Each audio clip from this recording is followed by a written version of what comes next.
Mga kahuwan, panoorin ang video na ito upang alamin ang pinaka-latest na balita tungkol sa lagay ng panahon at bagyo update today.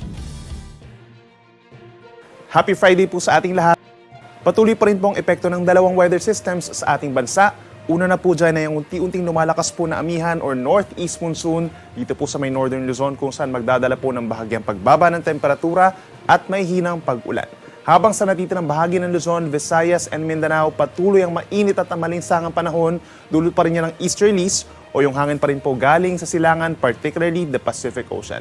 At base pa rin sa ating latest satellite animation, wala tayong nakikitang anumang weather disturbance na papasok ng ating PARS sa mga susunod na araw.